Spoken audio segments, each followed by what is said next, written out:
नमस्कार दोस्तों, अगर आप भी टाटा आईपीएल 2026 के 13वें मुकाबले में यशस्वी जायसवाल और 15 साल के युवा सनसनी वैभव सूर्यवंशी की खतरनाक बल्लेबाजी और राजस्थान रॉयल्स टीम की शानदार जीत को देखने के बाद खुश है, तो हमारी इस वीडियो को एक लाइक और चैनल को सब्सक्राइब करके ऑल नोटिफिकेशन को ऑन कर लें। तो चलिए दोस्तों, आपका ज्यादा समय ना लेते हुए आज की इंटरेस्टिंग हाइलाइट्स वीडियो को स्टार्ट करते हैं। जैसा कि दोस्तों, इंडियन प्रीमियर लीग यानी आईपीएल 2026 के 13वें ब्लॉकबस्टर मुकाबले जो खेला गया रियान पराग की कप्तानी वाली राजस्थान रॉयल्स और हार्दिक पांड्या की अगुवाई वाली मुंबई इंडियंस के बीच। ये मुकाबला गुवाहाटी के ऐतिहासिक और खूबसूरत बारसपारा क्रिकेट स्टेडियम में खेला गया, जहां क्रिकेट का असली जुनून देखने को मिला।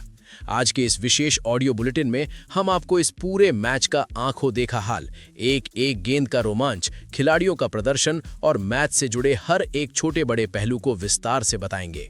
सबसे पहले बात करते हैं मैच के शुरुआती माहौल और मौसम की। गुवाहाटी के बारसपारा स्टेडियम में दर्शकों का उत्साह चरम पर था। पूरा स्टेडियम नीले और गुलाबी रंगों से पटा हुआ था। मुंबई इंडियंस और राजस्थान रॉयल्स के प्रशंसक अपने अपने चहेते खिलाड़ियों की एक झलक पाने और उन्हें खेलते हुए देखने के लिए बेताब थे। लेकिन जैसा कि क्रिकेट अनिश्चितताओं का खेल है, उसी तरह मौसम ने भी अपना मिजाज बदला। मैच शुरू होने से ठीक पहले आसमान में काले घने बादल छा गए और झमाझम बारिश शुरू हो गई। बारिश की वजह से टॉस में काफी देरी हुई। फैंस के चेहरों पर निराशा साफ दिखी जा सकती थी, क्योंकि वे एक पूरे 20-20 ओवर के मैच की उम्मीद कर रहे थे। स्टेडियम के ग्राउंड्समैन पूरी मुस्तैदी से कवर्स के साथ मैदान पर डटे हुए थे। काफी देर के इंतजार और अंपायर्स के कई मैदान निरीक्षणों के बाद आखिरकार क्रिकेट प्रेमियों के लिए एक खुशखबरी आई। बारिश रुकी और अंपायर्स ने फैसला किया कि ओवरों में कटौती की जाएगी। दोनों टीमों के बीच अब 20-20 ओवर का नहीं, बल्कि 11-11 ओवरों का एक विस्फोटक मुकाबला खेला जाएगा। 11 ओवर का मैच मतलब पहली गेंद से ही धुआंधार बल्लेबाजी और आक्रामक क्रिकेट। टॉस का सिक्का उछला और मुंबई इंडियंस के पक्ष में गिरा। मुंबई के कप्तान हार्दिक पांड्या ने बिना किसी हिचकिचाहट के पहले गेंदबाजी करने का फैसला किया। उनका ये फैसला बारिश के बाद पिच में मौजूद नमी और ओवरकास्ट कंडीशन को ध्यान में रखते हुए लिया गया था। हार्दिक का मानना था कि 11 ओवर के मैच में लक्ष्य का पीछा करना ज्यादा आसान होता है, क्योंकि बल्लेबाजों को पता होता है कि उन्हें किस रन रेट से खेलना है। दूसरी तरफ राजस्थान रॉयल्स के कप्तान भी इस फैसले से ज्यादा निराश नहीं थे। उनका इरादा साफ था कि 11 ओवरों में बोर्ड पर एक ऐसा विशाल स्कोर खड़ा किया जाए जिसके दबाव में मुंबई की मजबूत बल्लेबाजी लाइनअप भी बिखर जाए। अब दोस्तों, राजस्थान रॉयल्स की पारी की शुरुआत करने के लिए क्रीज पर आए दो युवा और बेहद प्रतिभाशाली बल्लेबाज, यशस्वी जायसवाल और वैभव सूर्यवंशी। मुंबई इंडियंस की तरफ से गेंदबाजी की कमान संभाली उनके प्रमुख तेज गेंदबाजों ने। 11 ओवर के मैच का मतलब था कि सेट होने का कोई समय नहीं है, पहली गेंद से कड़ा प्रहार करना जरूरी था और यशस्वी जायसवाल ने बिल्कुल यही किया। उन्होंने दीपक चाहर के खिलाफ आक्रामक रुख अपनाया और पहले ही ओवर में 22 रन ठोक दिए। दूसरी तरफ 15 साल के वैभव सूर्यवंशी ने भी सबको हैरान कर दिया। वैभव ने दुनिया के सबसे घातक गेंदबाज जसप्रीत बुमराह के खिलाफ 2 शानदार छक्के जड़कर स्टेडियम में मौजूद दर्शकों को झूमने पर मजबूर कर दिया। यशस्वी जायसवाल ने मुंबई के किसी भी गेंदबाज को नहीं बख्शा, चाहे वो जसप्रीत बुमराह हो या फिर शार्दुल ठाकुर। जायसवाल के बल्ले से लगातार चौके और छक्के निकल रहे थे। उन्होंने मैदान के चारों तरफ शानदार स्ट्रोक्स लगाए। कवर ड्राइव से लेकर पुल शॉट तक उनके तरकश में हर तीर मौजूद था। जायसवाल की ये पारी एक मास्टर क्लास थी कि कैसे टी20 क्रिकेट और विशेषकर एक छोटे ओवरों के मैच में बल्लेबाजी की जाती है। उनके साथ दूसरे छोर पर खेल रहे युवा वैभव सूर्यवंशी ने भी उनका बखूबी साथ निभाया। वैभव ने अपने प्रदर्शन से सभी को प्रभावित किया।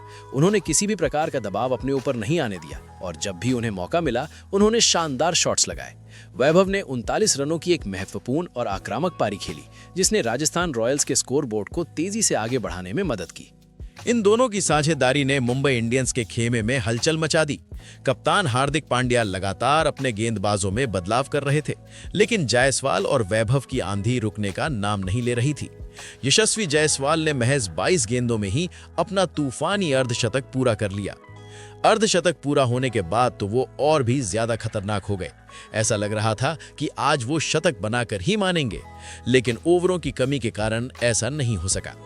पारी के अंतिम ओवरों में राजस्थान रॉयल्स ने कुछ विकेट जरूर गंवाए। रियान पराग क्रीज पर आए और उन्होंने भी 10 गेंदों में 20 रनों की एक तेज तर्रार पारी खेली, लेकिन अल्लाह गजनफर ने उन्हें तिलक वर्मा के हाथों कैच आउट कराकर राजस्थान को तीसरा झटका दिया। इसके बाद शिमरॉन हेटमायर क्रीज पर आए। निर्धारित 11 ओवरों की समाप्ति के बाद राजस्थान रॉयल्स ने 3 विकेट के नुकसान पर 150 रनों का एक विशाल और चुनौतीपूर्ण स्कोर खड़ा कर दिया। इस 150 रन के स्कोर में सबसे बड़ा योगदान यशस्वी जायसवाल का रहा, जो 77 रन बनाकर नाबाद पवेलियन लौटे। उनकी इस पारी ने पूरे स्टेडियम का दिल जीत लिया और राजस्थान रॉयल्स को एक ऐसी स्थिति में पहुंचा दिया जहां से मैच जीतना उनके लिए पूरी तरह से मुमकिन लग रहा था। अब बात करते हैं लक्ष्य का पीछा करने उतरी मुंबई इंडियंस की पारी की। मुंबई की तरफ से पारी की शुरुआत करने आए अनुभवी रोहित शर्मा और रियान रिकल्टन।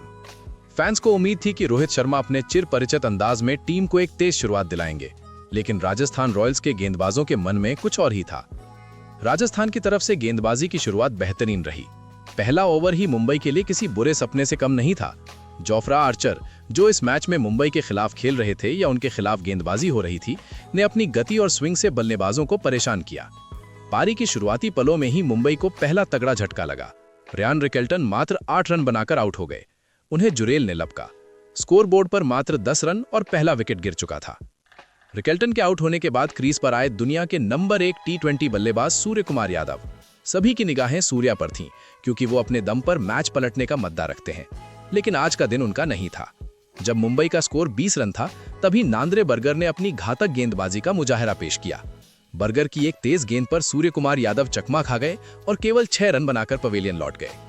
मुंबई की हालत अब खराब होने लगी थी। दबाव लगातार बढ़ता जा रहा था। रन रेट आसमान छू रहा था और क्रीज पर रोहित शर्मा संघर्ष कर रहे थे। संदीप शर्मा, जो अपनी सटीक लाइन और लेंथ और धीमी गेंदों के लिए जाने जाते हैं, उन्होंने रोहित शर्मा को अपने जाल में फंसा लिया। संदीप ने रोहित को एलबीडब्ल्यू आउट कर दिया। रोहित शर्मा, जिन्हें हिटमैन कहा जाता है, इस अहम मुकाबले में सिर्फ 5 रन ही बना सके। रोहित का विकेट गिरते ही पूरा बारसपारा स्टेडियम खुशी से झूम उठा, क्योंकि राजस्थान रॉयल्स अब मैच पर अपनी पकड़ मजबूत कर चुकी थी। रोहित शर्मा के आउट होने के बाद कप्तान हार्दिक पांड्या खुद बल्लेबाजी करने आए। उनके कंधों पर एक बहुत बड़ी जिम्मेदारी थी। दूसरी तरफ तलक वर्मा मौजूद थे। दोनों से एक बड़ी और मैच जिताऊ साझेदारी की उम्मीद थी, लेकिन राजस्थान रॉयल्स की शानदार गेंदबाजी और चुस्त फील्डिंग ने मुंबई के बल्लेबाजों को हाथ खोलने का कोई मौका नहीं दिया। रवि बिश्नोई ने अपनी फिरकी का जादू दिखाया। उनकी गेंदों को पढ़ना मुंबई के बल्लेबाजों के लिए बहुत मुश्किल हो रहा था। हार्दिक पांड्या दबाव में एक बड़ा शॉट खेलने के प्रयास में केवल 9 रन बनाकर आउट हो गए। उनके कुछ ही देर बाद तिलक वर्मा भी 14 रनों के निजी स्कोर पर अपना विकेट गंवा बैठे। आधी टीम पवेलियन लौट चुकी थी और हार मुंबई के सामने खड़ी थी। हालांकि निचले क्रम ने नमन धीर और शेरफेन रदरफोर्ड ने कुछ संघर्ष जरूर किया। नमन धीर ने 13 गेंदों में 25 रनों की तेज पारी खेली, जबकि रदरफोर्ड ने भी 25 रन बनाए। लेकिन उनकी ये पारियां मुंबई को जीत दिलाने के लिए काफी नहीं थी। लक्ष्य इतना बड़ा था और ओवर इतने कम कि हर गेंद पर बाउंड्री की जरूरत थी। नांद्रे बर्गर ने नमन धीर को रवि बिश्नोई के हाथों कैच आउट कराकर मुंबई को 7वां झटका दिया। देश पांडे ने रदरफोर्ड को आउट करके रही सही कसर पूरी कर दी। एक के बाद एक विकेट गिरते रहे और मुंबई इंडियंस की टीम निर्धारित 11 ओवरों में 9 विकेट के नुकसान पर केवल 123 रन ही बना सकी। इस तरह राजस्थान रॉयल्स ने इस रोमांचक और वर्षा बाधित 11 ओवर के मुकाबले में मुंबई इंडियंस को 27 रनों के बड़े अंतर से हरा दिया। इस मैच के असली हीरो रहे यशस्वी जायसवाल, जिनकी 77 रनों की नाबाद और आतिशी पारी ने मैच का रुख तय कर दिया। उनके अलावा नांद्रे बर्गर, संदीप शर्मा और रवि बिश्नोई की तिकड़ी ने शानदार गेंदबाजी का प्रदर्शन किया। नांद्रे बर्गर ने अपनी तेज गति और बाउंस से मुंबई के बल्लेबाजों को डराया। संदीप शर्मा ने अपनी विविधता से उन्हें चकमा दिया और रवि बिश्नोई ने मिडिल ओवर्स में अपनी स्पिन से रनों पर पूरी तरह से अंकुश लगा दिया। इस जीत के साथ ही राजस्थान रॉयल्स ने आईपीएल 2024 की पॉइंट्स टेबल में अपनी स्थिति और मजबूत कर ली है। वहीं मुंबई इंडियंस के लिए ये हार एक बड़ा झटका है और उनके कप्तान हार्दिक पांड्या को अपनी टीम के प्रदर्शन, विशेषकर बल्लेबाजी क्रम के बारे में गंभीरता से विचार करना होगा। अगर आपको ये हाइलाइट्स और स्क्रिप्ट पसंद आई हो तो इसे लाइक और शेयर करना ना भूलें। हम आपके लिए टाटा आईपीएल के सभी मैच की इसी तरह विस्तार से हाइलाइट्स वीडियो लाते रहेंगे। तब तक के लिए क्रिकेट का आनंद लेते रहें। धन्यवाद।